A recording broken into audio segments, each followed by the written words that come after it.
Auditrices, auditeurs, chers téléspectateurs, ça n'arrive pas tous les jours. Nous sommes en face aujourd'hui du ministre provincial des Transports, Mines et Voies de Communication. Les mines, comme vous savez, dernièrement, nous avons suivi sur les voies des ondes que le ministère a signé un cahier de charges avec les sociétés. Qu'en est-il? Mais les embouteillages. Pour aller à Kinshasa aujourd'hui, hier c'était 1h30, aujourd'hui il faut prendre toute une journée.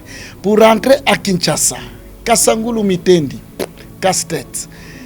En Banzangungu, les Chinois qui font des travaux sur la route nationale, n'en parlons pas. Voilà ce qui justifie notre face-à-face avec le ministre provincial des Transports, voies de communication. Il s'occupe aussi des mines. Quelle est la part de Mbanzangungu pour ce qui concerne les mines dans ce cahier de charges? Voilà donc ce que nous allons essayer de traiter avec le ministre. Nous, c'est la presse locale Mbanzangungu, Diekembo Congo Acti. Nous avons Die Tende, lui c'est les reporters. Nous avons la Ratel qui est bien représentée par Pamouké Mabibi. Et nous avons KCTV avec DTCC. C'est vrai, d'autres médias aussi auront nos sons. Et merci d'être branchés. Merci, Excellence, d'avoir accepté de vous entretenir avec nous. Merci beaucoup. Excellence, d'emblée déjà, avant que nous entrons, auditeurs, chers téléspectateurs, nous vous garantissons que nous allons utiliser toutes les langues pour être à l'aise. Excellence, comment se porte votre ministère? Nous citons le ministère des Mines dans la province, mais aussi le ministère des Transports. D'emblée comme ça. Merci beaucoup, messieurs les journalistes. D'abord, c'est un plaisir pour moi d'être en face de vous. Et ça, je ne peux pas m'en passer sans pour autant commencer par la petite présentation, puisqu'on est au Congo, on est Congo. Mononkumba metata matondo kwa nzambi mak. Mfumo nzinga, mwana matama Congo, ntekolo ntsabu. Ça, c'est la petite présentation que je pouvais faire. Merci. Le ministère, dans l'ensemble, se porte très bien, en dépit de quelques difficultés rencontrées, mais nous essayons de donner les meilleurs de nous-mêmes en ces 14 mois que nous venons de totaliser au niveau de l'exécutif provincial. Donc, voilà un peu ce que je peux vous dire. Le ministère se porte très bien. Merci beaucoup, le ministère se porte bien, ça nous enchante, mais Excellence, dernièrement vous avez signé un cahier de charges avec les sociétés qui exploitent les mines dans notre province. Est-ce qu'on peut en savoir un peu plus? Merci beaucoup. Je crois que pour ces problèmes liés au cahier des charges, c'est une disposition légale. C'est le code minier qui a été publié en mars 2018. Et vous voyez, depuis 2018, 2019, 2020, 2021, 2022, puisque nous sommes arrivés au mois de juillet 2022, il y a des gouverneurs qui sont passés, il y a des ministres des mines qui sont passés, mais cette disposition légale était en souffrance. Il a fallu ouvrir les yeux, il a fallu donner cette volonté de pouvoir bousculer, rappeler les entreprises à pouvoir se conformer à cette disposition légale. Parce que les innovations apportées par les codes miniers, c'est une aubaine pour notre population. Donc, nous avons pensé qu'il fallait donner une attention, accorder une attention soutenue par rapport à ça pour que la population puisse bénéficier. À ce jour, nous ne pouvons que nous jeter des fleurs parce que nous venons de décrocher ce que je peux dire un jackpot pour la population, mais nous continuons parce que c'est une première au niveau de la province. Donc, au mois d'août 2022, je suis le tout premier ministre des Mines, ministre provincial des Mines, qui a pu sillonner toutes les carrières et toutes les entreprises qui exploitent le ciment qui produisent du ciment dans notre province du Congo central. Il y a de ces endroits, jusqu'à 22 heures, vous êtes encore dans la forêt parce que j'avais cette volonté de pouvoir palper cette réalité. J'ai rappelé les entreprises au mois d'août 2022. Février, mars 2023, je suis passé encore dans toutes ces entreprises qui voulaient rappeler cette disposition légale du code minier de l'article 285 sexise. Alors, quelques cimenteries qui exploitent les matériaux de construction à usage courant, en l'occurrence la cimenterie de Lukala, PPC Barnet, Simco, Sico, toutes ces entreprises se sont conformées. Mais ce n'était pas facile. Et après les cimenteries, nous sommes allés voir aussi les carrières qui exploitent, comme j'ai dit, les matériaux de construction. Peut-être certaines personnes voulaient savoir il s'agit de quoi. C'est qui exploitent les caillasses, les moellons, les sables, toutes ces carrières-là aussi étaient, ils sont peut-être, on est en train de bousculer, on est en train de pousser un peu les pions pour que, pour qu'elles puissent se conformer.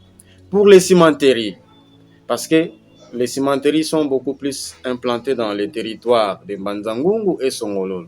Territoire de Mbanzangungu, nous avons la Silou, avec une autre cimenterie qui est en pleine construction. Territoire de Songololo, nous avons Simco, PPC, Siko. Et Siko qui n'a pas encore commencé la production, mais dans 2-3 semaines, la société va commencer. Ces entreprises ont signé les cahiers des charges avec les communautés locales parce que cette disposition du code minier demande à ce que les entreprises puissent financer les projets pour les comptes de la population, sinon pour les comptes de la communauté impactée par leurs projets. Alors, c'était une souffrance, comme je dis. Ceux qui nous ont précédés, ils ont essayé de faire ce qu'ils pouvaient faire, mais ils n'ont pas pu bouger les lignes. Et nous nous sommes dit, c'est notre cheval de bataille parce que c'est la population qui gagne. À Siko, disons, à PPC, parce que c'est PPC qui a commencé à signer. C'est chiffrer les projets qui sont retenus, qui seront étalés à une période de 5 ans. C'est chiffré à 1,9 million de dollars. Ça, c'est PPC. Pour Simco, c'est chiffré à 1,19 million de dollars. À la Silou, c'est chiffré à 1,5 million de dollars. À Siko, qui n'a pas encore commencé la production, j'ai eu à les convaincre, ils ont signé et c'est chiffré à 200 000 dollars. Et quand vous allez à ceux qui exploitent les carrières, par exemple à Kassangoul, où nous trouvons plusieurs carrières là-bas, et à Kassangoul, il y a déjà des entreprises qui ont signé les cahiers des charges avec 200 000.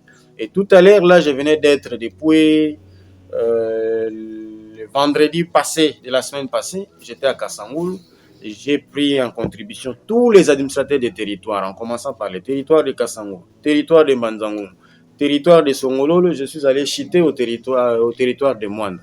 À Kassangoul, je les ai mis tous autour d'une table et nous avons dit les moratoires leur accordés par le gouverneur. Puisque, comme j'ai dit tantôt, au mois de mars 2023, je suis repassé dans toutes ces entreprises pour les rappeler et voir les niveaux d'exécution, sinon les niveaux d'élaboration de ces cahiers. Et les gouvernements les avaient invités à Matadi au mois de septembre. Il y avait 10 jours qu'on avait accordé à ces gens-là pour déposer leurs cahiers de charges. Et les 10 jours sont largement dépassés. Alors, nous nous sommes dit, on ne peut pas rester croiser les bras. Je suis allé encore les rappeler moi-même les vendredis sous l'autorisation de son Excellence, Monsieur le Gouverneur, le Dr Guy Bandungidi. J'ai réuni plus de 10 carrières au niveau de Kassangoul, avec les quelques services sectoriels, y compris les AT de Kassangoul. Nous avons pris une série de mesures conservatoires pour que ces entreprises puissent se conformer. Au cas contraire, ils ne vont plus fonctionner. Et donc, les mesures conservatoires que nous avons prises là-bas, nous avons dit ceci. L'AT est instruit de pouvoir envoyer des éléments de la PNC, les éléments de la police, pour barrer l'accès. C'est-à-dire, aucun engin, aucun véhicule ne peut accéder dans ces carrières, récupérer les matériaux et sortir avec. Vous savez que Kassangoul, c'est Kassangoul qui nourrit, en termes de matériaux de construction, c'est Kassangoul qui nourrit Kinshasa. Et donc, on s'est dit, ces entreprises gagnent de l'argent. Prenons même ceux qui construisent la route. Ils utilisent ces pierres que nos mamans ou sinon nos ancêtres ont données à ces entreprises-là. 1 kilomètre de route vaut 1 million de dollars. Maintenant, ces entreprises gagnent de l'argent. Et maintenant, pour se conformer à cette disposition légale, il fallait aller les dorloter. On s'est dit, niet. Maintenant, ils n'entrent pas, ils n'acceptent pas, jusqu'à ce qu'ils vont se conformer. J'ai fait le même exercice pour les comptes du territoire de Mbanzangungu. J'ai invité l'AT Willy Makumbani. On est allé avec lui à Kouiloubrik. Nous avons fait aussi les mêmes exercices. Je suis allé au territoire de Songololo. J'ai pris encore l'AT avec l'entreprise Crekset qui a une carrière vers Kenge là-bas. Je suis allé vers Mwanda Il y a encore CREC 7 qui est vers Mwanda. Les autres carrières de l'État, ces carrières-là ne fonctionnent pas et on continue à suivre ça. Donc voilà un peu ce que je peux dire pour ce qui est du cahier des charges. Donc ce cahier des charges, même cet argent que je venais de citer ici, ça ne viendra pas chez nous à la province. Ça, c'est la population doit savoir ça. Mbongo zozo kazikuiza kwa beto ku province ko. On connaît. Kadi mbongo vozizi du kwa ngembuta Nero bien kwa mbuta die. Que non mbongo ba fili di mdamda exécuter les travaux mu compte ya territoire ya Mbanzango ngeye mbuta Nero mu mpilaku ba ku fili di par exemple 1000 ngeye tele voir 300 infila kuna 700 lutis mu mankaka. Maintenant ici c'est du tic au tac. Entreprise dont aussi qu'a financé ce projet va lancer un appel d'offres. Disons un offre de service. Vous va si lancer, si de recruter entreprise yoyo si ka ça exécuter ces travaux zina. Entreprise Venembongo. Beto l'État kuiza kaka est contrôlé ensemble avec le comité local de développement. Donc voilà un peu ce qui vient protéger un peu tout cet argent, tout mener vos villas ce n'est pas tout. Donc peut-être qu'on va encore revenir parce qu'il y a d'autres entreprises qui vont encore nous appeler pour qu'on aille signer les cahiers des charges. Donc voilà un peu en résumé ce que je peux dire pour ce dossier des cahiers des charges. Merci beaucoup, Excellence, mais nous allons rester sur ces dossiers qui est important pour la province du Congo central, principalement pour les territoires qui y ont accueilli toutes ces entreprises-là. Vous avez évoqué, énuméré plusieurs millions de dollars, mais pratiquement côté population, bénéfice ezalnini. Population, il y a Mbanzaung au Bazana Silou. Population, il y a Simco, il y a PPC na Songololo. De manière pratique, bénéfice na bango ezalnini. Bako banako palper avantage, il y a cahier de charges wana quand. En fait, expliquez vraiment population. En fait, bako vivre en nini. Est-ce que bako tonga ba hôpital? Est-ce que bako tonga ba école? Exact quand? Est-ce que vous avez tracé, je sais pas moi, un programme précis, même dans une année, dans 2 ans, une fois bako niko pesa mbongo wana directement population niko zo bénéfice na. Merci beaucoup. Je crois que le projet nyonso ezali retenu dans chaque cahier de charges à chaque entreprise. Ezali population de mutu APC. Selon procédure, il y a élaboration à cahier de charges.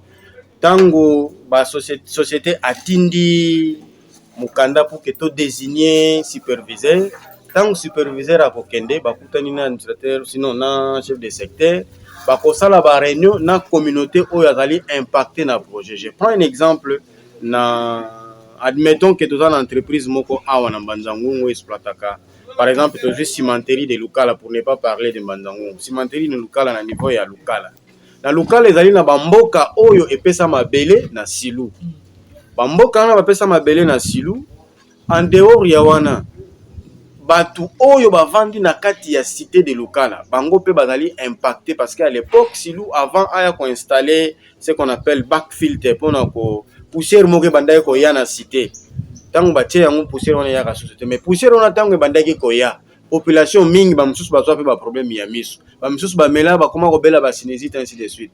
Batu wana pe sengeli ba bénéficier. C'est comme ça que tango toye ba kokende na consultation vis-à-vis la population wana bon entreprise aye pour asala eloko boye bolingi basala la bino nini population ye moko mutalobi bon biso tolingi botongela biso hôpital botongela biso école bobongisela biso banzela bosala biso ba forage bosala biso ba biloko boye wana uti na population tangu esili bureau d'études oyo entreprise aponaki ezongi na entreprise bon voilà to uti ko consulter population alobi bosala la boye na entreprise bango siko ba kotala oyo basengi biso awa totonga aéroport na mbongo na biso tokokoka te mais oyo tokokoka boyebisa bango tokosala oyo bazongi vers population que voilà entreprise alobi akosala ba biloko boye d'accord ba budgétiser yango après ba bengisi sikoyo ministre des mines que je suis na division ya transport ya mine toye siko poto superviser signature.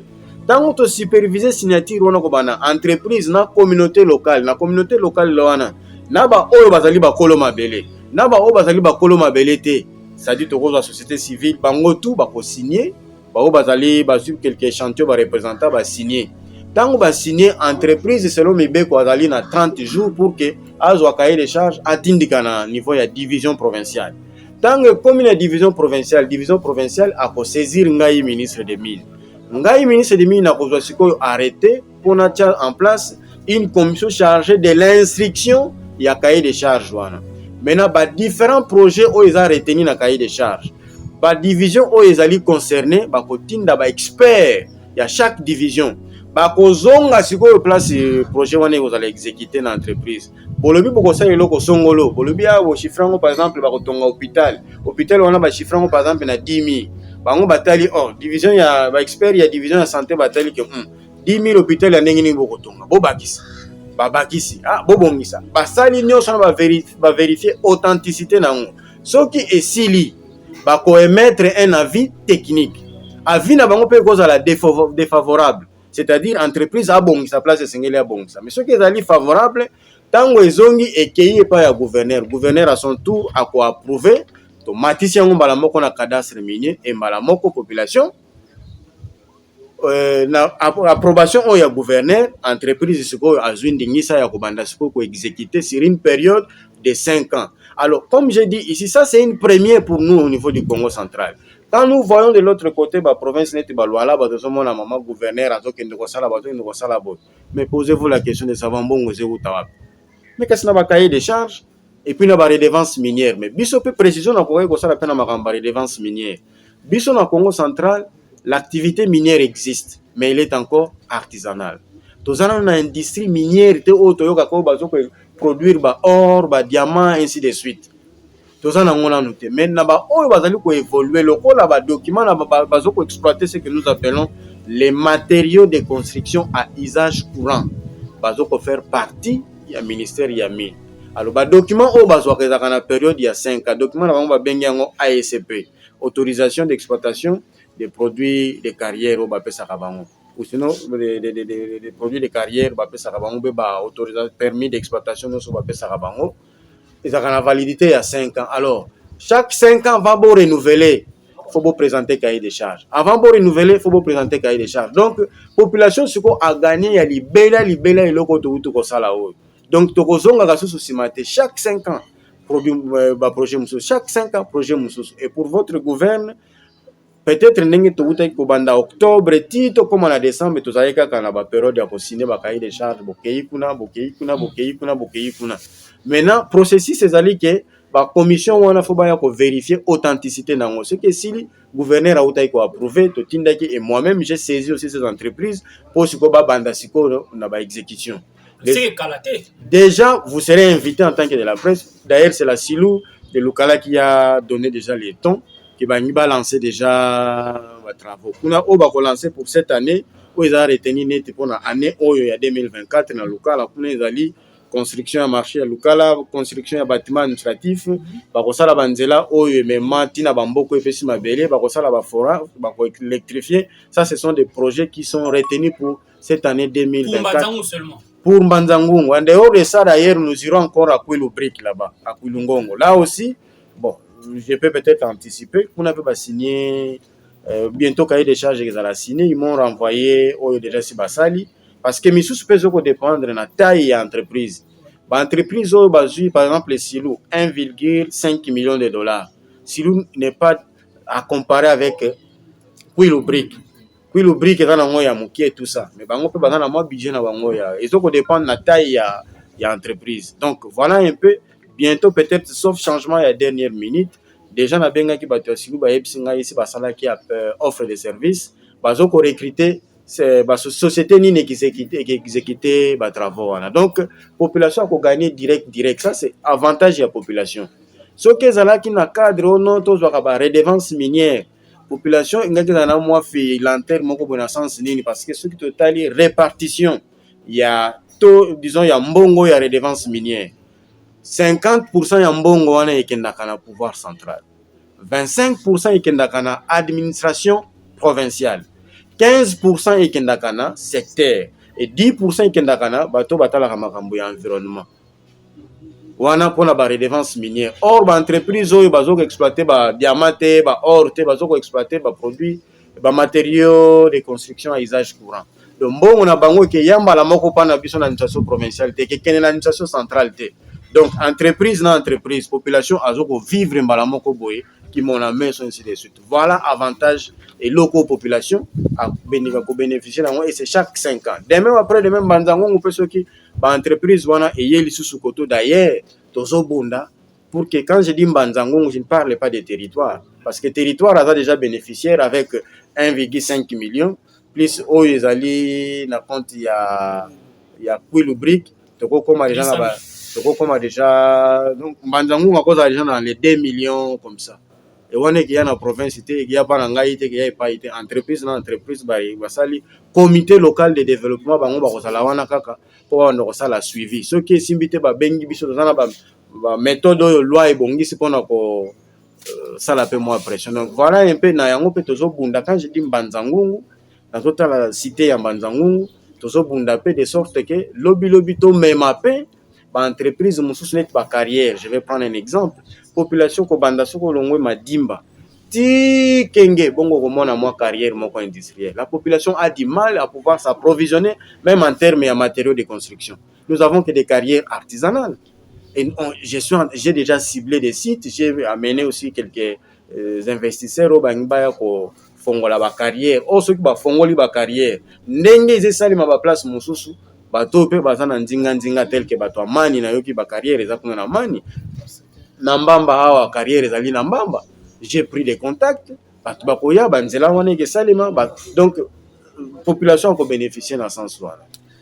Parce que excellence au fait olingato lo belape ba carrière zozo artisanale bon zozo mani mbamba vo betabula matadi mau feti wa mindungu mina tout ça et ça défavorise par exemple bantu basalanga bilanga van. Est-ce que ces carrières zina artisanales kazina tete concerné ko mu cahier de charge? Merci. Les carrières artisanales zina kwa nimpe concerné.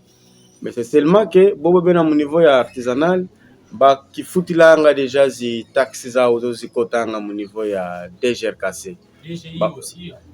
Alors ba futaka ba taxe to bengi ba taxe d'extraction. Bango loko les salema na maboko. Ba zaka vraiment na même rendement te na ba o baza industriel. Et ba o ya maboko wana bazwaka o to bengi ASPT. Bango bazwaka kaka ba autorisation d'exploitation artisanale. Et la kaka na validité il y a une année. Mais ba o mususu wana ba document na bango bazwa ke na validité il y a 5 ans. Donc voilà un peu moi différence na ici kawana mais ba service na biso sectoriel net ba service na biso ya mine ba censé ya kolandela ka bango pourquoi parce que pona ba exécuter ba tir na bango ba présenter ka pe ba plan de tir na bango total ka ezali ndenge nini pour que ba tikala na règle na règle ça la dérapage. Mais comme je vous ai dit, j'ai dit ici, je suis le tout premier ministre provincial des mines qui a pu sillonner toutes les carrières, que ce soit artisanales, industrielles, na cimenterie na niveau de la province na biso ya Congo central. Mais nous avons comme ennemi le temps. Nous n'avons fait que 14 mois maximum. Mais à 14 mois, makambo ezaka na secteur ya minité, makambo ezaka pe na secteur mususu. D'ailleurs, na makambo secteur ya mine peut-être bon za bino boko poser ba question mais makambo za moi ebele auto buti ko sala na moi ba portefeuille na biso tozali ko diriger na moi 14 mois auto sali déjà na niveau ya gouvernement provincial. Et merci beaucoup excellence toujours l'impetuosa ya kadivon kangu bazo olympique bazaya kadivonge mwana Kongo okututela mpe mundinga ya Kikongo et vous tutele vo ma compagnie Momo m'a signé ce cahier de charges et en termes de pourcentage sur 100% et l'unungi ni combien de pourcents ma compagnie Momo m'a signé ce cahier de charges et en plus ukutute levo ngatumbanza ngungu et vos territoire ya mbanza ngungu mpe babidi bena et si toi ça bénéficie muzi avantage en termes de pourcentage mbanza ngungu si ka ça bénéficie à combien de pourcents et vont payer beno ngatuvo et zimfumu za Congo dia kati beno pe dia rasula ça bénéficier à combien de pourcents? Merci nanga ebuka katulenda vovavo mambo momo mazikaye de charge yena mambo mosi mampa mu niveau ya province ya beto ya Congo Central. Nanga tutamona mu ma province mankaka manguvulu yevo zinguvulu za zi province zankaka beto kuna sadibisalu yebonto bobo imambo mazikaye de charge momo. Kanti kuna bavuidi ma company momo basalanga bima beto boki kimbwama kya nti yevo kya ntoto. Alors beto katune ma company mampila ina ko basanga fo bayantika exploiter wolo ye palata ye bonto bobo. Quand ma compagnie m'a dit sinezi cahier de charge baou toto mimio yevo argile yevo matadi mana basanga exploiter. Alors mo bobo bas mekene signer déjà mo katikezi cahier de charge zozo nanga votre talidi surtout baka mu niveau ya territoire ya Mbanzangongo votre baki di cimenterie de local lungi simvungama mais muna mvungama yoyo bobo bavana ntoto kwa silu bobo bavana ntoto kwa silu. Je vous dis contrat yo isanga kubasanga lié yesilu yena boba bokile convention de bon voisinage, c'est-à-dire compagnie yani ubandila nga boba vana ntoto. Alors on s'est dit niet, on peut plus continuer à avaler. Cette société fait des millions et cette société a construit la République démocratique du Congo quand nous prenons la CISA à l'époque. Mais bobo vana ntoto, allez-y voir ma vatamao. Donc qui a dit qu'il faut tout baka, je dis niet. Vo balenda baka gain de cause moi ma cahier de charge. Mbote toi zibula mes muzina. Pour votre information, ma compagnie mankaka baki de quiz en passe bambana mbongo ya kanga meso. Je viens de vous citer pour les comptes ya territoire ya Mbanzangongo 1,5 million de dollars kwa silo. Faut ya kala nchata mbongo. Mais je peux dire donnez-moi même 100 000 dollars, même 50 000 dollars, tout dit mon poche mpoende kwa. Mais 1,5 million de dollars. Quand il quiz mon poche ya monoko mais si basa réalisé mudia mambote mankangu bobo bavana ntoto votali kiese kina yao kwa beto tubaki dikaka ntambu parce que mvunkama kaba moene mampila yoyo buba tele fo bafuti tunga mavata mau bafuti tunga nzila zozo za nata timu mavata mau bafuti kotsa kuram mavata mau bafuti yantika baka bana boba bao baba yantika kubafila benda longo kamuzi université ainsi de suite. Qui gagne? C'est la population qui gagne. Donc voilà un peu momo tout ça dit moi on donc tu yanti qui n'était pas bobo beta ça exploiter matadi et font toto me minaye kiosi compagnie zozo zikuiza ça exploiter par exemple zi diamants zi or ba kuiza beza kiwani na déjà que non tu yidi qui dit déjà comme ça ba Holanda kaka sibalanda kadi luya niveau mominsi kumina kio ba kuluvene zi droits et nos zozo ba kuluvene autorisation yo ba bokulevo ASP yevo permis d'exploitation.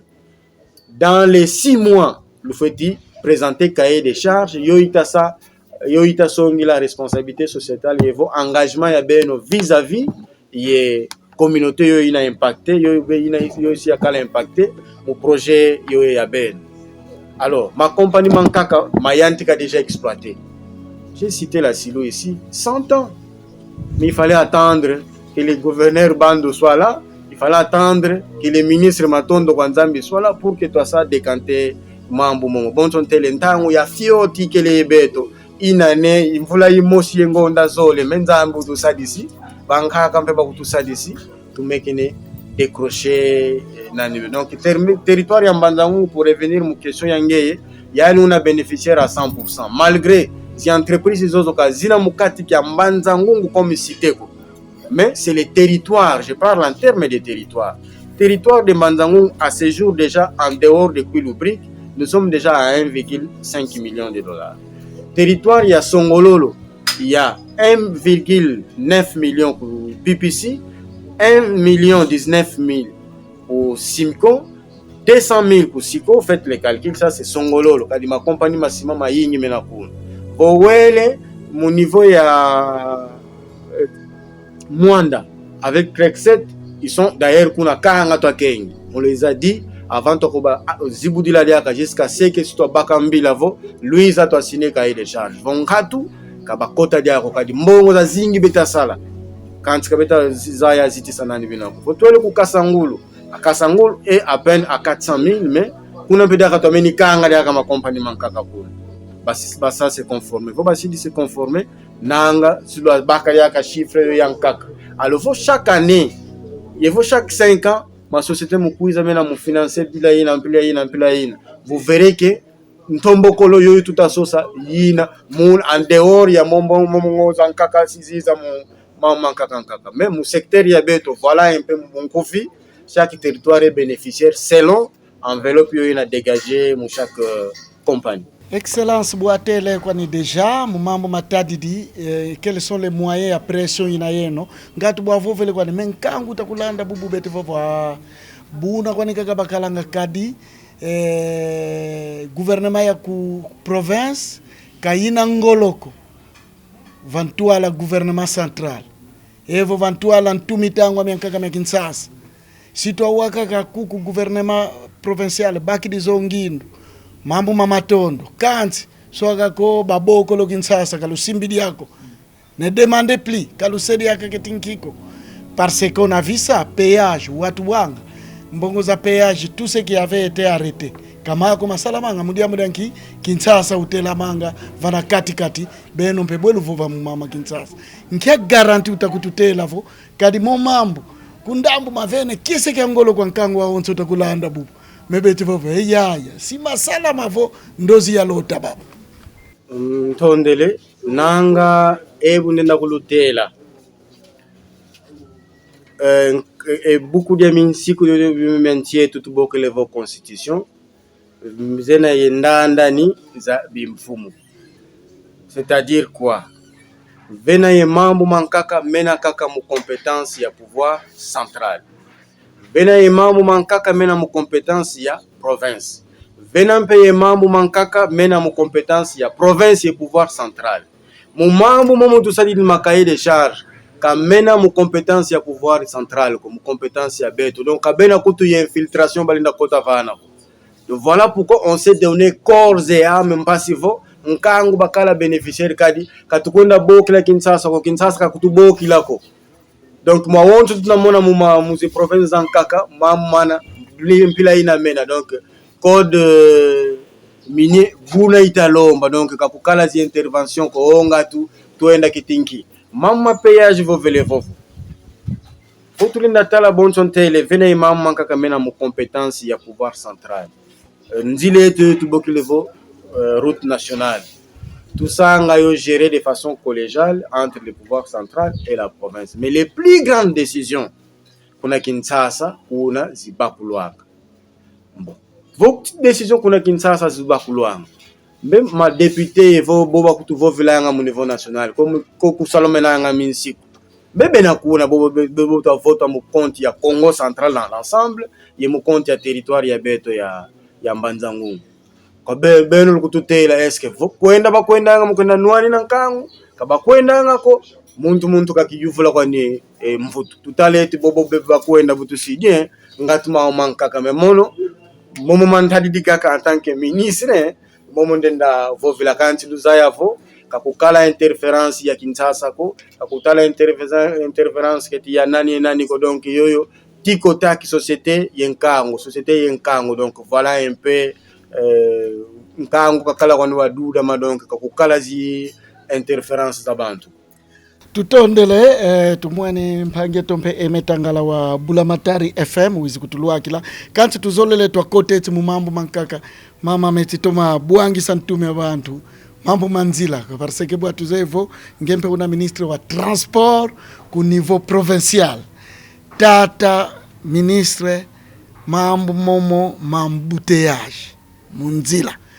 tutele bwavo na route nationale numéro 1 nanga voye Kinshasa luyo talanga kanti mpasi kumini yekiadi mambo momo mambouteillage mbazi si mamana kwa niveau bwe.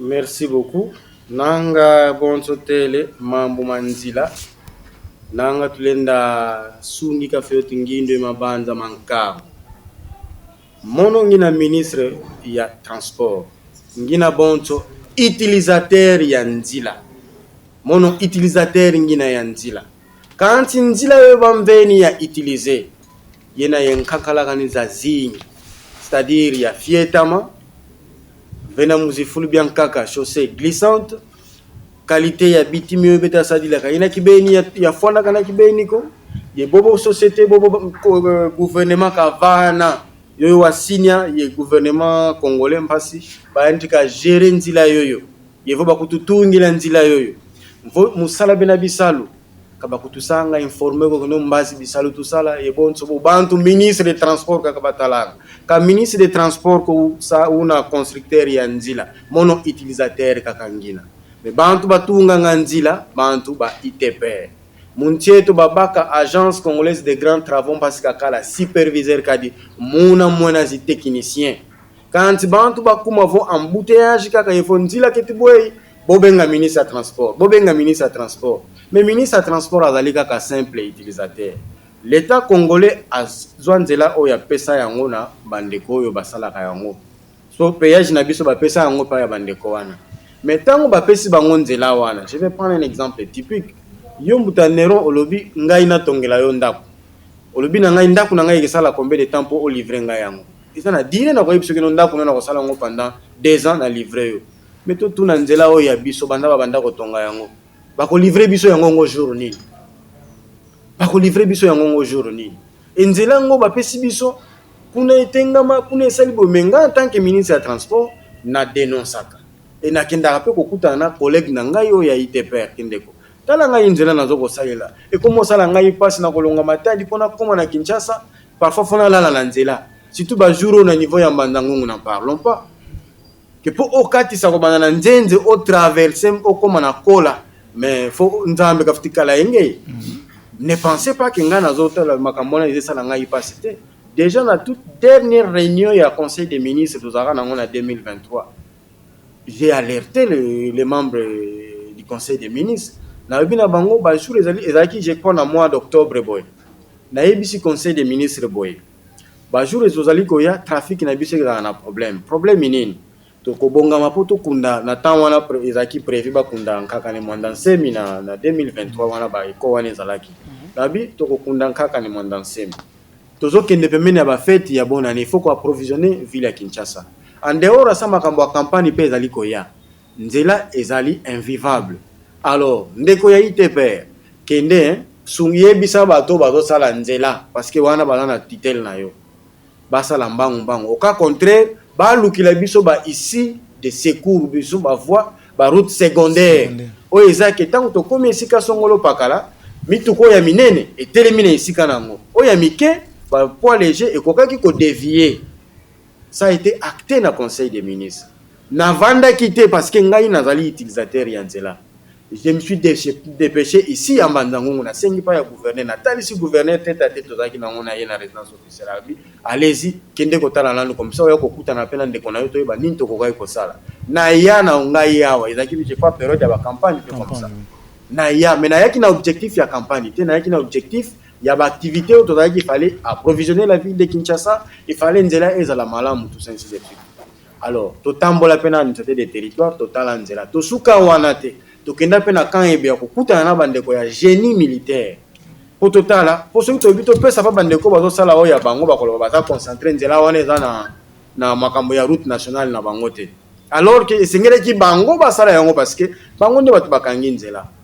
Alors il fallait qu'on paie sa solution par souci volonté à servir tokei tokutani na bango bata génie militaire basali biso pe devis. Malheureusement les devis étaient un peu trop salés parce que souci o yanga ezalaki nini place ezali na moi ba etengama meka ko gratter yango pour permettre le fisc ba véhicule poids léger ba koti nzela ya Loma ba mati ba bimi na Saint-Christ Roi Sainte-Thérèse ba bimi ba continuer ngai moko en tant que mwana ya Mbandangungu j'ai même na structure ya ngai j'ai na structure moko nazali membre j'ai même contribué pour que totonga passerelle moko kuna servir mituke banda koleka to chambongo na poche ya biso pour que et servir quand même na kenda na pesa rapport et pas ya mukonzi pa ibsinga kutana na ndeko na yo ya ITPR ndeko ya ITPR esengela ka sala démarche na société o ezoko sala nzela mais parfois batu na ba réseaux sociaux pe totanga ba mususu bazo kantata mususu totozo la population comme baza lokola ba con je ne sais pas jamais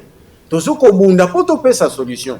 Un exemple mususu boyebi accident moko esali makina di lombele awa kanga nzela conteneur moko vanda wana ezalaki na charge ya koleka tonnage ezalaki mingi qui devait donner la solution ou qui avait donné la solution ezalinga ministre ya transport ya kopesa solution. Mais j'ai souffert ces jours-là parce que société oyo bapesa nzela bayokana boye na république na chaque poste de péage il faut batonga ba centre hospitalier, faut ba doter ba ambulance na ba moto parce que ceux qui accident salimi esika songolo batali eza na poste de péage ni les approches parce que ambulance ekei pour ba secourir ba pesa ba soin na batuana. Et puis faut ba tchape ba auto gris parce que nzela loko les ali trop étroite, ceux qui conteneur ka ke kangi nzela vous êtes foutus.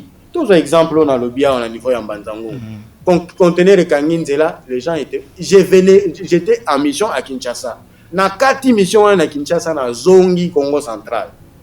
Na dévié banzela pa na zongi kuna. Na kepa société wana auto gris ezate. Maintenant il fallait natana na ba connaissance o ya ngai na ba entreprise wapi na koko luka. Auto gris ezoko peser plus parce que conteneur on est dans plus de 70 tonnes. Fallait auto gris cause na ba 140 160 tonnes.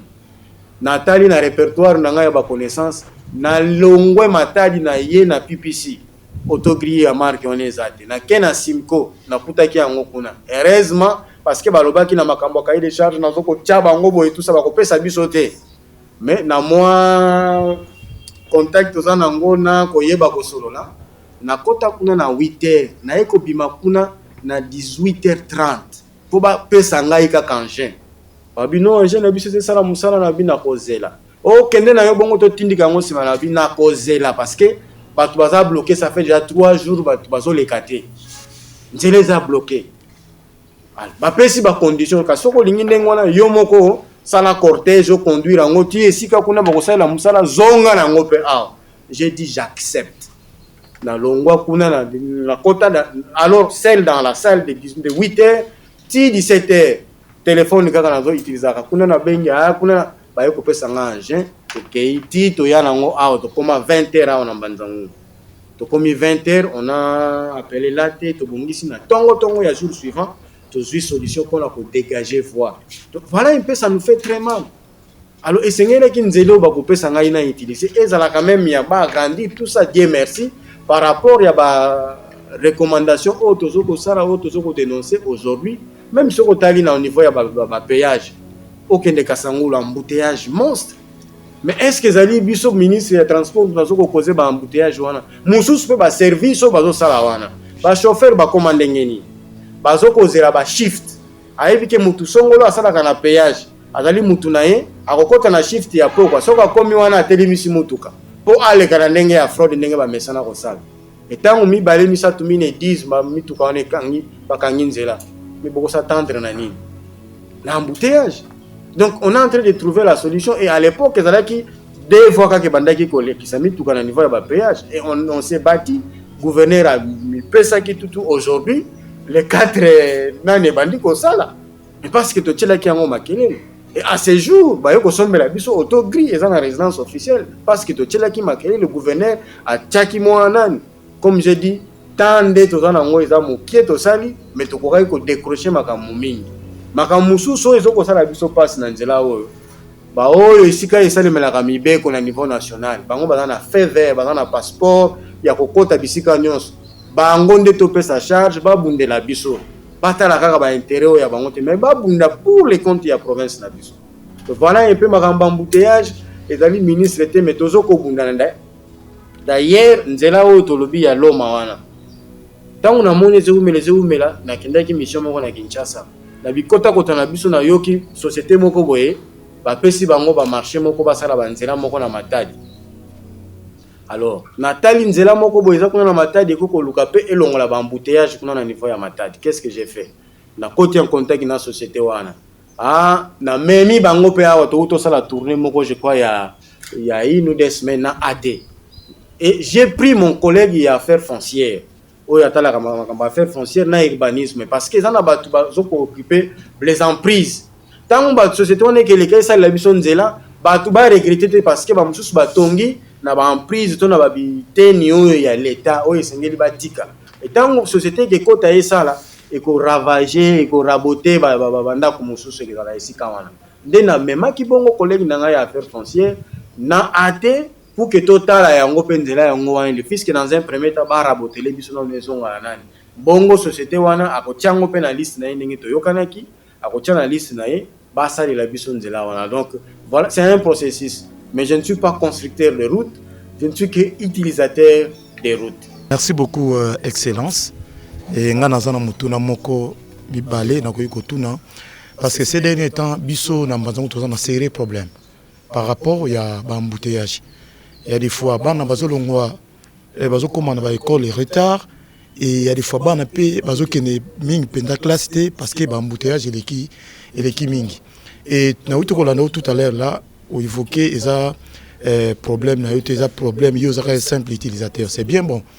Mais kasi dernièrement aussi dans la ville ya Mbanzango tout le monde qui ba motard ba silikaki ba tombokaki par rapport à augmentation ya achat ya plaque ya ba moto na bango tout le monde qui ba kina ko kuta na même na até pour na augmentation ya plaque na bango oyo ba ko tia na ba moto.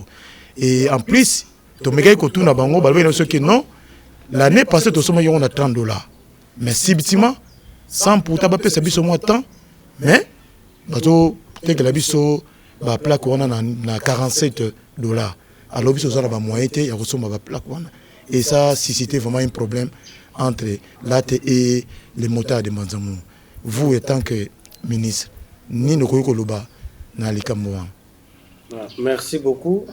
Ce qui te zongi dans likambo ba embouteillage, c'est vrai que likambo ba embouteillage dans toutes les villes du monde.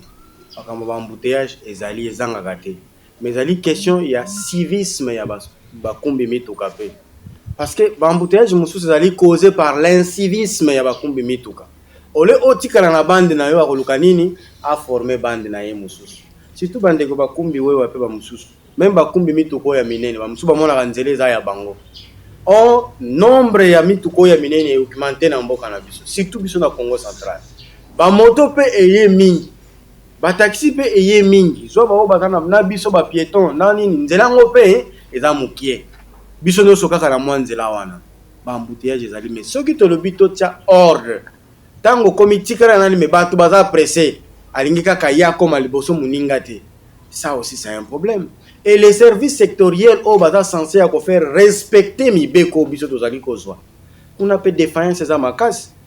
Parce qu'il y a pire, on a été moi 500 francs, bah, monsieur super au cancer, bah, plus 500, donc à 200 francs qu'à raison dans le lobo. Et tant que nous on a payé l'équipe et pas et qu'on a ebomi bat. Donc moi prise de conscience, comme dans la service sectoriel, comme dans il y a biso service technique, na biso Saint-Père, aujourd'hui PC, aujourd'hui même bango batu ya ASECO. Parce que bah monsieur bazo kumba mituka, ils apprennent sur l'état. Ils apprennent sur l'état. Quand on est arrivé, qu'est-ce que j'ai dit? Je devais voir comment recycler tous les conducteurs à travers la province. Mais je n'ai rencontré que des formateurs au niveau de la province. Des formateurs dans la province. Qu'est-ce que j'ai dit? Je devais maintenant appeler par territoire. Débattu. Bayana matadi. Balanda formation. Bazo déjà formation. Balanda formation comme ça. Et à l'air tout. Bakozonga siko na entité na bango pe susu ba former ou sinon des formateurs pour ba sillonner province Mobimba et que ça la problème pour ba former. Donc voilà ba problème to kokaki ko to mutaki ko rencontrer. Donc mutuna ngambu na ye ayeba ko respecter mibeko yo mokumbi mutuka yeba ko respecter code de la route nzela tozana ngweza ya mukie yo mo kaka te ko utiliser yango ba te bele to ko utiliser yango na biso bata makolo soko tali même banzela ngo espace ba piéton ezate. Donc nabiso ba moto bana ba moto terme moko ba benga ko droité balingi ko droité ba maniema donc ba mi benga ba maniema balingi ko droité mala moko tout ça surtout ka accueillir alors que code des sengate ko droité moto ba mususu ba mitu ko mususu na ba volant Londres ndenge to benga ngo ba mususu ndenge ba koma bongo surtout ka azotala liboso te moto aza liboso ya komisi ko convoyeur na ye ya tala kuna nabima etango zoli ngobi misa mutu boye mususu pese ya kuna pont. Donc voilà un peu moins le problème tous en amont. Mais de ce côté-là, on est en train de travailler en tant qu'utilisateur dans Zoko dénoncer. Les cambrioleurs ba plaque ya bana ba moto. Je crois que pendant les cambrioleurs ba plaque wana na yoka ki sango wana. C'est vrai, na les cambrioleurs ba plaque ezali kaka ngai ministre te naza ya transport te naza concerné. DG kasa dans la kati, même ba DG na biso ba dans la kati tout ça. Alors, j'ai demandé, parce que réunion moko esengani kito sala avant de se prononcer dans mon collègue Lelo, président provincial il y a Amokok, association des motocyclistes du Congo central. Akende kolanda formation moko na Kinshasa, to bengana ki, mais malheureusement navanda kaka parfois ceux qui n'ont na bureau, navanda kaka 2 jours. Je suis tout le temps sur terrain. Tout le temps sur terrain. Donc navanda kaka vraiment temps moulaïté na bureau. Tout le temps sur terrain parce que fallait d'ailleurs on est dans le Kamba plaque au Lobeli. Sur total le Kamba accident peu. C'est chaque 24 heures on vous appelle excellence accident salimi ici Kasongolo. Parfois vers 1h, 2h, tout ça, qui baka comme des tout le temps. Mais parce qu'on a ce souci de servir. Donc, de temps en temps, il faut aller donner la solution là où on a besoin de nous. Donc, les Kambaba plaque, tout ça, la décision, tout kanga, tout solo, na mukondi a déjà cassé, mukondi a bango ba motocycliste, biso na niveau de transport, tout vendre tout solo la koto yeba. Ni ne sali ke plaque wana été comme na prix wana. Ce qui est si côté kuna ndeto ko livrer bango ba décision to kozwama. Mais pour l'instant parce que le kamba plaque ba noté comme appel na ndenge ya désordre. Oko surtout kambandango kuna ba commune na plaque na bango territoire ya mbandango. Oko kende kuna na mwanda ba chet territoire ya mwanda. Oko kende kuna na luozi territoire ya luozi. Chaque territoire a noté kana ndenge. Il y a eu un désordre. On est en train de recadrer les choses. Même sur total le kambo to bengi ya nan. À l'époque, on avait quand on est arrivé j'ai rencontré un seul centre de contrôle technique dans la province. Bah accident mususo tozo ko enregistré. Mituka est vieilli. Mituka est kota ka lisusu centre de contrôle technique ité. Alors, on centre de contrôle technique ezali lokola hôpital ya mituka. Ba misusu mituka wana banda azwa yango. Banda azwa yango akanga kaka ba milaso, akanga kaka banani achaka fumu, achaka nini.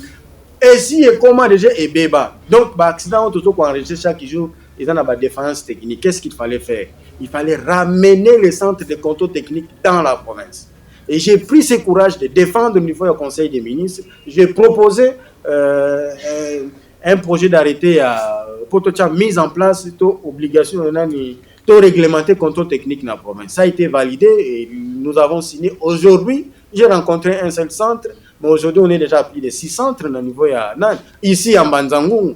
Quand c'est vrai qu'ils ont souffrir nan moi muke ceux qui bokeyi ya wana sonankulu beaucoup de centre de contrôle technique wana mais ils ont moins de difficulté pour ça là pourquoi par service sectoriel na biso ba délivrer ce qu'on appelle document expertise et contrôle technique mais est-ce que mi tout quand on est le kana contrôle technique mbongo zao muzi poche zao za kile kuenda maintenant on s'est dit niet on doit changer mbongo faut écouter na caisse ya l'état il y a des gens qui se sont enrichis na makamba contrôle technique mutu kakoya asombi document ole ele kana contrôle technique ele kina ngona contrôle technique ite parce que kakala e document ka éviter konani mutungisi ya ba PC etango okende kuna asali accident donc quelque part aussi nous l'état nous sommes responsables de l'accident. Quand je dis nous l'état c'est-à-dire ba service na biso na bazali nan c'est comme ça que nous avons dit on doit implanter les centres de contrôle technique partout dans la province. Quoique c'est difficile et comme la province n'a pas assez d'argent pour nous ça il fallait s'ouvrir vers les autres partenaires. C'est ce que j'ai fait. Je me suis même déplacé, j'ai quitté le pays pour aller de l'autre côté. Là que nous écoutons na bateau bazana ba moyen ba y la biso ba centre de contrôle technique digne de son nom pour que mituka et kende vraiment parce que tant mutuka koti bien moto et koti na centre de contrôle technique kuna ba koyebisa yo que moto na yo système de freinage no za mabe bongisa ba clignotant na yo za mabe bongisa tango bongisi esili OK soit même ba projecteur LED aujourd'hui parce que ba mituka ba project ba minda na ngo mundela sali la ngo ekufi baby ba ko wasusu ko bongisa ngote ba koma usala nini aniatika ka projecteur LED na ya chewana esili pona et tango atie yango akei kuna projecteur wana zo ko empêcher batu ba yeba ko tala nani parce que zali inapproprié na nani ezoko boma batu ebele mais heureusement to zula ki yango peut déjà décision j'ai pu récupérer plus de 1600 que j'ai récupéré parce que nga moko na nokene na nzela mais aujourd'hui ba o bazana nzela to pesa ki mubeko wana banda ko retira ka yango est-ce qu'ils font ça mais parce que ba ka 500 ban 20000 ban 20 l'outil ko ikwenda kuna ile vonda bantu. Retenez que vous êtes aussi responsable place aux 500 wana mutu kone ko bomaba. Donc c'est compliqué mais c'est un long processus. On est en train de faire ce qu'on pouvait faire pour que to bongisa makambu. Donc voilà un peu bana ba moto to kopesa sa suite ceux qui to vandina lisanga na bango parce que bazana direction o etala ka bango nyos. Merci beaucoup. Tolingato chite na contrôle technique, mais heureusement qu'excellence y moko à Bordango parce que tout le monde a kiango mingi na montagne di Lombelo yo montagne babando réparé. Bon comme il fallait qu'on freine, mi tout kebele banda en tout cas que ça l'accident. Fraise rapide. Alors nous on se disait ce que contrôle technique yo salamaïn. Mais contrôle technique à Kumbanzangungu, vous avez dit centre il a un petit problème. Est-ce qu'on peut croire vos kantamako s'il y a un sala pour le bien de la population? Merci beaucoup. Je crois que Mama contrôle y vos centres de contrôle technique isozo. Il y a plusieurs volets positifs musique contrôle technique. Il y a un tete tuizi sécuriser mbongo zozo zikile kwenda nga muposhi vya bantu. Yanzole mbongo zozo siza sala bisalu mu niveau ya province. En dehors ya ça, musique contrôle technique zina tuizi épargner population muzi accident zozo zina causer mu défaillance za bisengo bya contrôle technique. En dehors ya ina tuizi créer un peu diaka si emploi. Même kaba yingi ko si babaka emploi pour nous c'est un pari gagné kan batatu ba ya batanu babaka bisalu parce que on doit donner les jeunes babaka bisalu. Ba jeunes mususu bazoke na kuluna sokini mais parce que bisala ezate. Mais aujourd'hui même na uta ikolo makambo bakaye de charge. Tant ba entreprise on est que ya e banda ba misala wana. Posons-nous la question de savoir combien de jeunes vont trouver de l'emploi dans la ville. Voilà pourquoi on s'est focalisé dans les locaux. On s'est dit, si la population peut trouver de l'emploi là-bas, si la population peut être protégée dans les locaux, si la population peut gagner dans la province est gagnée, la République est gagnée pour nous, nous avons accompli notre mission. Donc, le problème même c'est Zalaki pour que Mbongo ait des soutiennent, pas seulement Yambanzangungu, mais partout. Pour que Mbongo ait kota sous na poche, il fallait qu'on crée ce qu'on appelle les guichets avancés. Na kati ya centre il faut que banque za la kuna déjà kasi za la kuna ba service no za la kuna comme ça tant mutoyer aya ko faire contrôler mutukanaye il donc opération no c'est salemi à la minute tant asilisi akei Mbongo ekoti ba livrer le document parce que qu'est-ce que nous voyons parfois okei po sala nani po ba livrer le document ba voyez sur 8 en base mais si on fout les gens déjà Mbongo et comme il peut pas ozo Mbongo wana ba etiki kulomba diaka.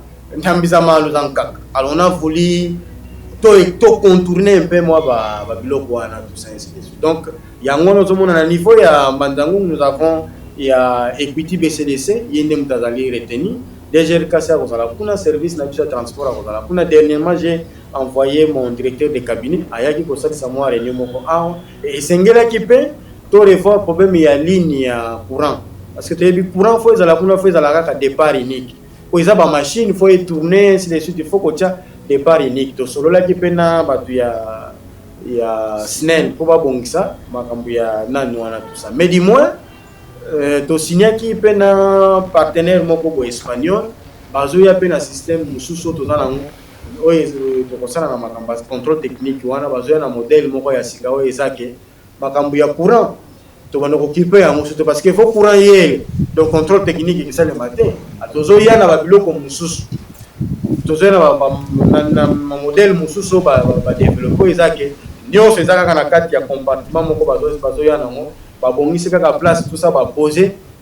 Courant ezala te katuna un souci ko moment. Excellence, merci beaucoup.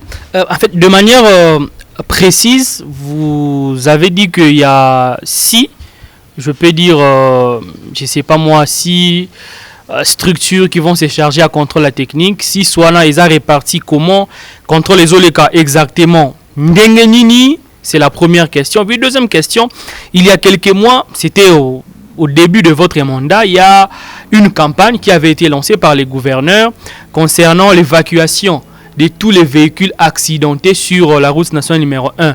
Mais sincèrement, cette campagne n'a duré que je peux dire 2 ou 3 semaines.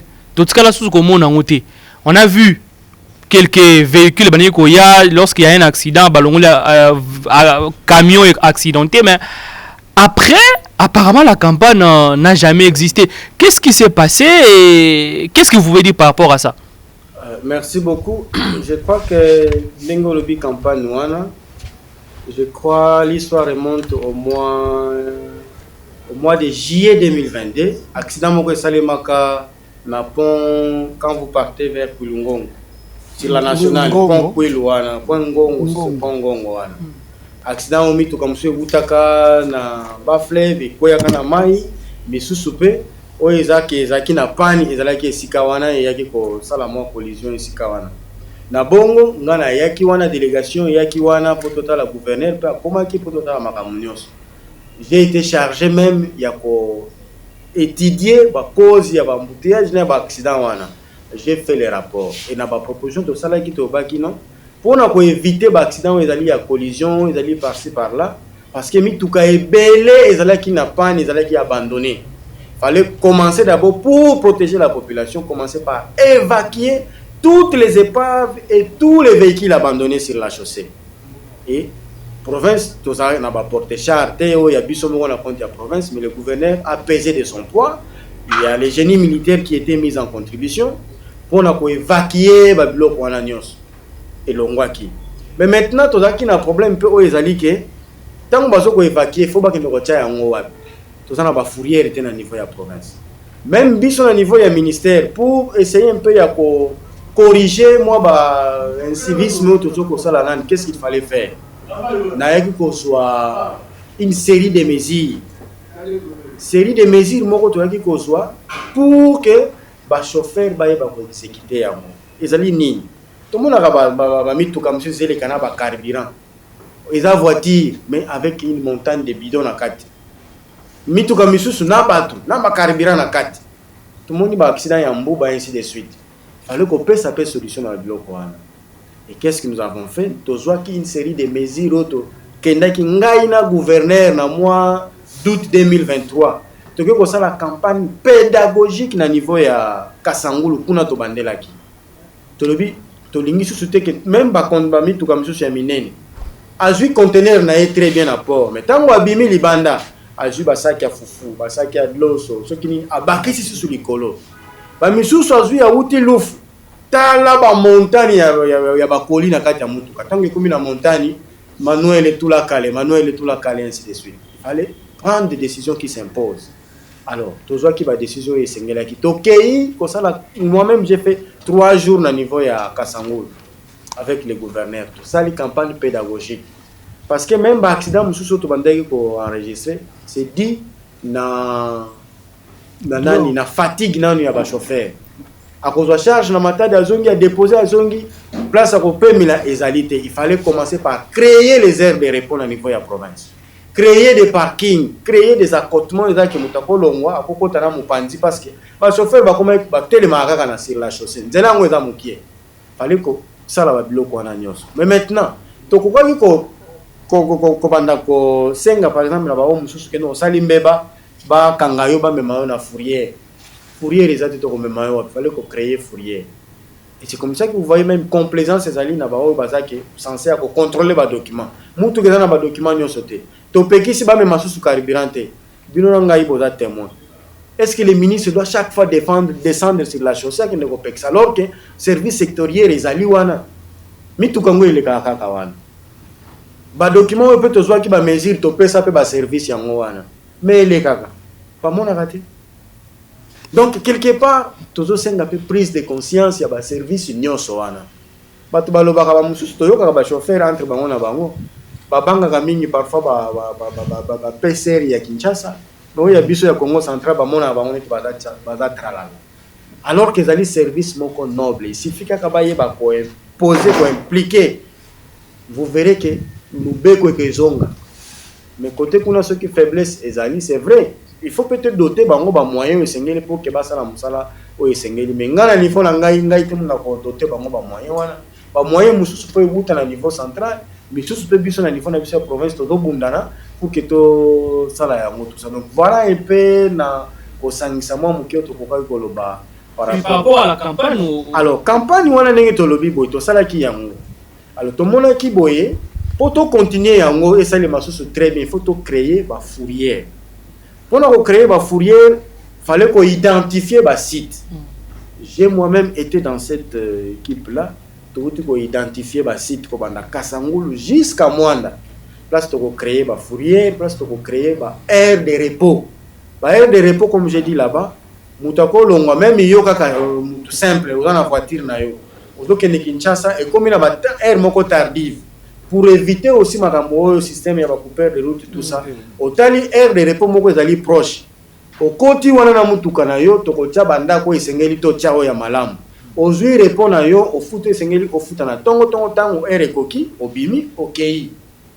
To protéger na yom tozo kende na voyage na mutuka ya batoza nango soki ya yo moko d'accord soki toza na famille na yo to protéger bino il fallait que ça la biloko wana mais pour to sala yango biso kaka te l'état to sala yango il faut qu'on ouvrir aussi na ba partenaire pour to sala yango na ba norme moko ezana na ba standard moko ya international donc voilà un peu moi ba biloko tozo ko sala mais ba fourrière ils ont déjà en pleine construction soko kei na au ultime stade au bimi bao ba yebi vers palabala tout ça là déjà fourrière les wana to kolonga wana to yena songololo mais nous on a voulu que et ça les mana chaque 80 km chaque 100 km to créer ba bloc on est parce que to ko kanga to lobi o ko memali sous carburante siko mitu kango beza ebele so bio kanga bango place moko ba ko créer sous embouteillage faut ko luka isika moko o to bana ko verbaliser batouana ainsi de suite donc voilà un peu campagne qui continue et puis il faut toujours ça la paix contact na bato salaki on a rejoint véhicule pour téchar comme j'ai dit ici j'étais parti en Égypte na bato moko to sola ki na bango basala ka ba mituka il y a catégorie nyonso ya minene tout ça même ba o bazo le kana ba voiture ils en a ba bidon pour sécuriser pour que mituka on bana ko continuer ko pelater.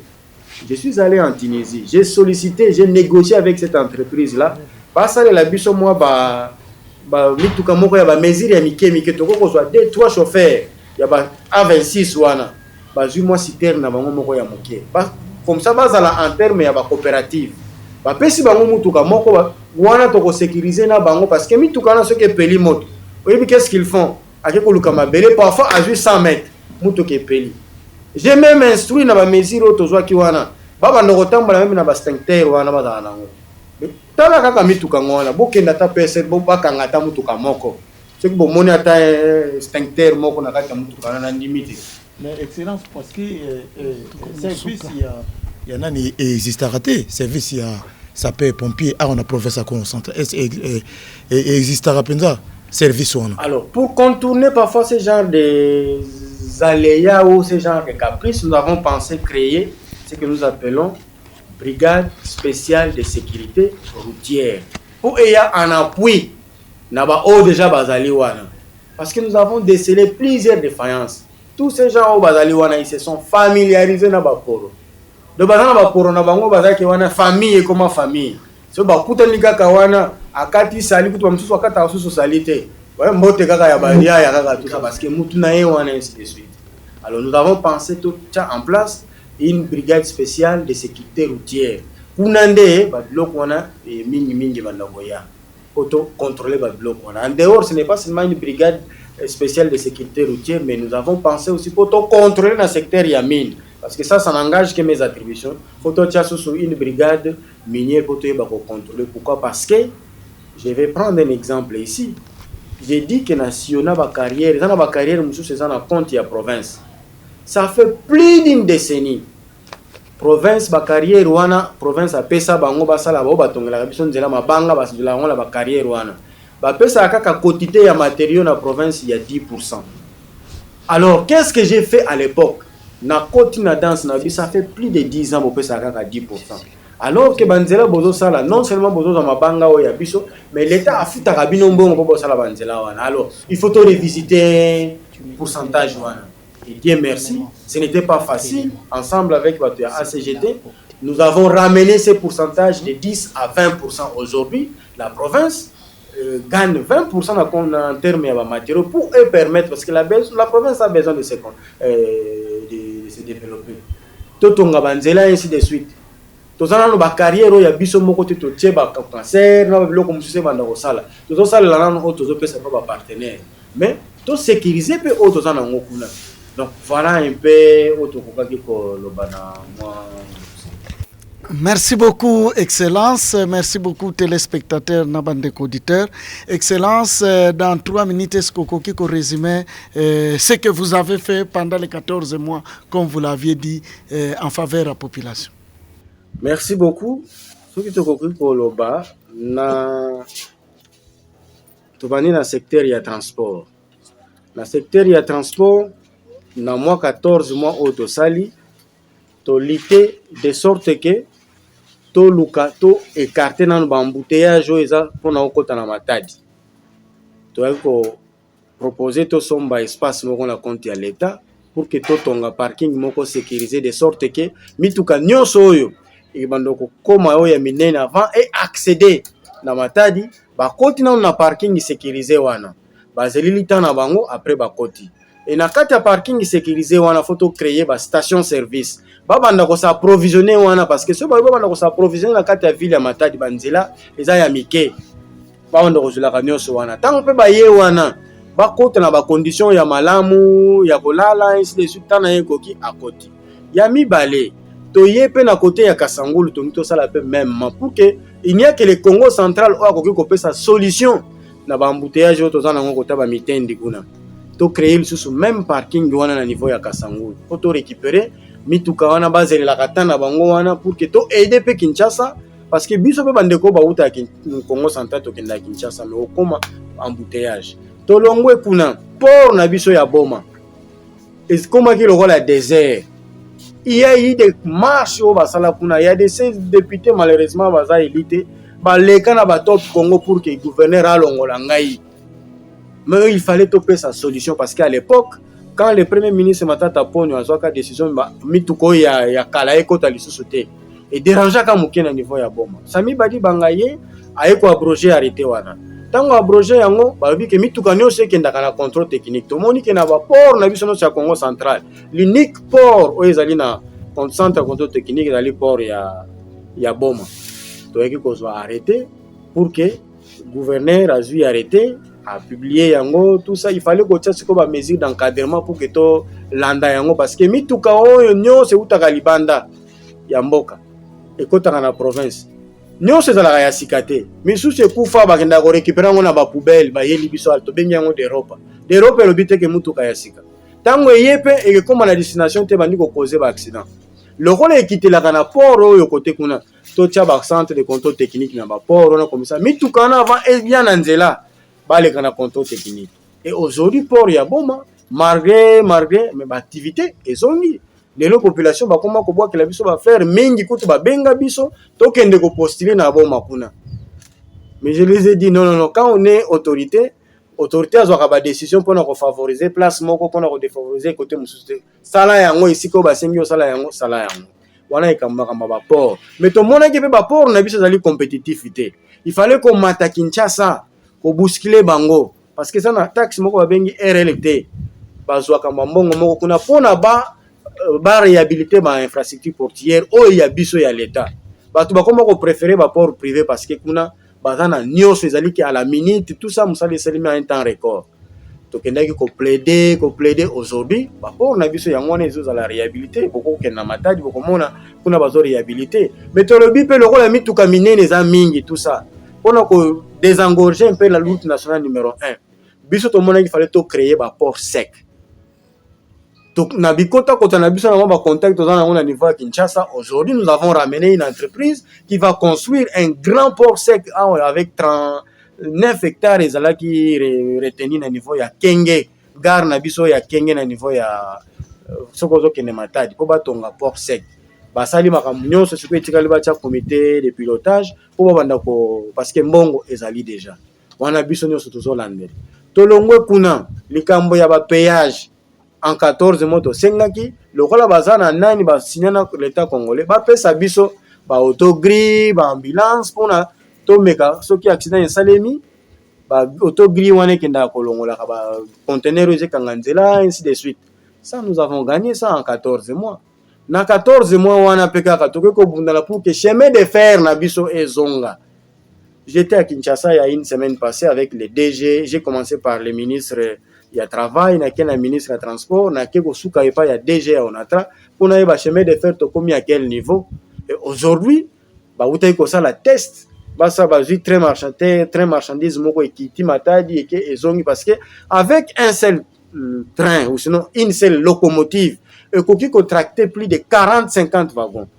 Donc toko yeba ko désengorger route nationale, toko épargner population et puis vie et que zonga na ba port wana. Nous avons demandé au DG bisika no cezali na bagarre na biso bazo ba jeune ba yeba ko sala ko entretenir nzela bazo moi fait quelque chose na bango na pour que ba kota quand même na dans ce reprise il y a chemin de fer wana na côté ya transport. Ce n'est pas tout, on est allé eza moi mingi auto sali na moi 14 mois to bimaki libanda mboka to contactaki bato pour que à l'époque bato bazalaki na auto bengi pour que ne boma bato nozwaka vedette ba ba yebe matadi ekufa niveau ya luozi pour katsa okende na luozi chaque fois oyo kaka eza kuna wana oyoke kufi oyoke sali boy tozokenda ko négocier tozokenda ko négocier dossier mais tobimaki libanda pour tota la société moko esalaka ba bateau so bakosala la biso ba comment on appelle ça ba taxi fluvial moko boy batie la biso eza na ba conditions ya malamu pour sécuriser la population. Ils ont accepté. Nous avons travaillé avec eux. Outi ko zala pa na biso période ya campagne bo ba yaki na matadi. Nous avons même to bois qui sa na nos campagne to zuna to travailler na bango pour to sala musalo esengela ki to sala pour que to se fixer pour que to zala na société ya biso moko ya province société maritime ya biso moko comme ça na axe ya luozi toko tia ba taxi fluvial wana na matadi toko ko tiango pour que servi toko kende pe na ngambo yo ko to tia yango. Ça nous avons fait ça en 14 mois ndenge to lobby. Donc moi makambo ezali to souci pe ezali to créer société de transport ya biso moko ya province de sorte que au lieu que batu na ba marchandise na ba biloko tout bazalaka ko voyager na mutuka moko to ya na mituka oyo ezaki uniquement yema kaka ba produit par exemple ba produits agricoles mususu emema kaka bato mais souci ezali nini to créer zone moko na niveau ya Kasangulu zone moko ya munene oyo ezake bakoko récupérer ba marchandises ou même ba produits agricoles comme na Kasangulu et déposer nyonso wana ba o bakouta Kinshasa bayaka ko somba wana parce que ba taxe ebele ba dépôt mususu ezwaka kuna na Kinshasa bango bato balaka bénéficiaire biso Congo central tozana eloko te. J'ai travaillé avec mon collègue de l'agriculture pour que toyeba ko créer eloko ya ndenge wana na niveau ya Kasangulu na domaine ya transport tosali mo eloko wana comme ça bazo uta kuna bazo ya mo mbongo ke circuler bato bakozwa misala province a ko récupérer pour esengeli à récupérer côté ya transport makambo eza mo mingi mais kuna tokati na domaine ya mine. Qu'est-ce que nous avons fait? Dans le domaine ya mine, nous avons pensé que tout banda parce qu'il fallait que ça l'état des lieux, tout ça l'état des lieux, tout ça même si l'activité minière est ali mais ali artisanale, tout ça lieu te sengela ki to sala mais to yeba ki bongo ko banda ko landela na makambo ba cahier de charge parce que makambo de cahier de charge bato ba pesa mabele na ba société wana tala ba sala ka boy ba misusu chaque fin de l'année ba kenda ko zwa kaka aussitôt par mois ba pesa ka bango kaka $200 carton ya na fin de l'année ba kopesa bango parfois $200 carton ya Thomson quelques kilos ya ngombe na nani. Mais cette entreprise là a coquille parfois 50 ans 100 ans mais bato ba pesi bino mabele bato zo ba biloko ndenge wana. J'ai dit niet, on doit revoir makambo ba cahier de charges, on doit revisiter toutes les conventions, tous les protocoles d'accord signés entre les ayants droit et les entreprises qui datent de plus de 20 ans. Faut tout réviser pour que tout adapte aux réalités actuelles. Parce que ces entreprises-là, réalité, il fallait donner quand même moins volonté, tout accompagner, tout à adapter. Comme ça, on va voir si man biso. Ce qui pense en sungi biso ke ba o musuba moni ki misala to sali eza malamu bango batu bayebi. Mais biso to sali na moi temps o to sali pour que to yeba ko sala. Wana le kamba ba cahier de charge pour na ko chape calme ezala parce que ba yandro ba koma ki ko swana un peu tant ba ko kende pe na niveau ya ba tribunal ou to ya ba tribunaux le rôle d'entreprise na mbongo ebele bango ba bandai coopère. C'est de cette façon-là aujourd'hui, comme je vous ai dit ici, je suis un petit chouchou ya ba ayant droit, mais nous travaillons parce qu'il fallait que la population na biso l'état singeli to protéger bango, donc l'état a protéger l'entreprise a protéger la population na yi wana le kamba ba cahier de charge to longwe. Nous avons pensé que l'activité minière et artisanale, il fallait s'ouvrir vers le monde. Alors qu'est-ce que nous avons fait? Nous sommes allés au niveau ya cadastre minier pour tout ça là balpesa biso liste actualisée. Il y a tous les détenteurs au bazali na ba titre pe ba droit minier parce que ba mususu na titre ba entreprise ekoya pour ba créer par exemple entreprise moko pour exploiter or mais yo titre na yo obomba parfois peut expirer nango mais abomba ne kaka pona ye moko moyen to fungula nzela na ba mininga mususu ba ya ezali te fallait ko revisiter yango o ya monike ya ye ezali expirer l'état aye ba kozongela yango en dehors ya wana. Qu'est-ce que j'ai fait? Nous avons pensé réhabiliter, sinon, tout revoir, parce que nous avons la même géologie que les Katanga.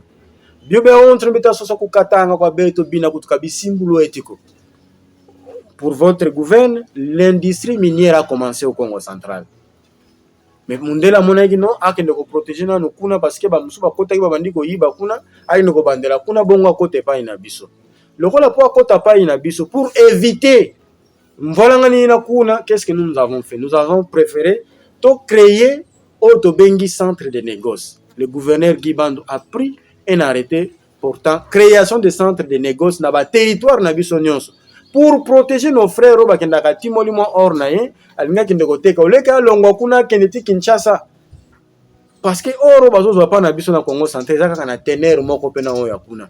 Mais parfois tant ba okende nango kuna muto ya uti na or par exemple uti nango na province ya Likolo akena centre de négoce na Kinshasa ba pesier $200 ou $300 pour azongisa oya Congo central ba ko pesier $50 d'abord dans un premier temps. Alors que ça n'a même tenir tout ça, il fallait protéger nous avons pris cet arrêté là, nous avons proposé et ça a été validé. Centre de négoce tout banda ko créer de sorte que centre de négoce ezali lokola Zando, Bibatekla, Ngabinabima, ba service à l'état dans la carte pour que toye ba kolanda traçabilité. Parce que nous perdons beaucoup d'argent dans la biloko wana. Quand vous prenez 5 kilos à or, c'est beaucoup d'argent. Mais on ne sait pas suivre ça. Wana timoli, tant ba ba teki. Ba su ba bimi nango. Province a gagné le côté. Fallait qu'on sécuriser et loko wana. To ko sécuriser ngo ndenge nini en créant ce centre de négoce. Et Longwe toyeko ça la synthèse ya to bengi un aperçu ya ba tout minier ya province. Tant que sali aperçu na ba tout minier ya province, tata gouverneur a tiango na document pan, siko il fallait vendre les atouts miniers ya province autozanango pour ramener les investisseurs baya ko développer secteur baya ko investir na domaine minier. Nous sommes allés avec le gouverneur na DRC Mining Week na Katanga. DRC Mining Week ezali lokola messe. Plus de 45 pays yo baza makasi na makambo ya ba minéraux ba yaka kuna. Tout se discute là-bas. Tokendaki poto kende ko vendre to lakisa bango ke Congo central. Tozali pe na nyonso baya ko investir na Congo central. Total ici bango pe na 14 mois avantage ya ko créer industrie ya na Congo central. Be ya ko investir na Congo central. Total ici bango tolobi, nous avons l'eau. Non, plutôt nous avons les infrastructures. Nous sommes l'unique province où ezaki obima okende libanda pour okota pe na nani. Donc ceux qui baye ko sala epa na biso bazana facilité ya ko évacuer production na bango. Yami bale to yebisi bango nous avons l'énergie. Parce que ces industries là esengaka courant ezala makasi. Biso tozana yango. Et to yebisi bango biso nous avons la sécurité qui est garantie. Donc ceux qui baye ko investir na Congo central bakozala décider. Il fallait qu'on yebisa bango eloko wana. Gouverneur na ndenge na ye alongo lisusu akei libanda na Abu Dhabi pour aller vendre aussi l'image ya tout ce que nous avons comme et biso beto lalité et tout ça comme j'ai dit ndango wani ya fiot mais en 14 mois.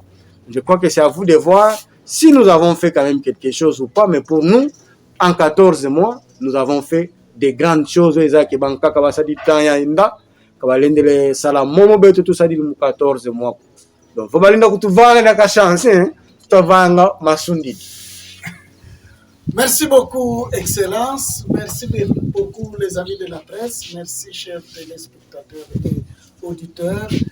Voilà, c'était important que nous puissions échanger avec l'Excellence ministre Marc Matondo, parce qu'avec lui, on a quand même une idée sur tout ce qui se passe sur le mine.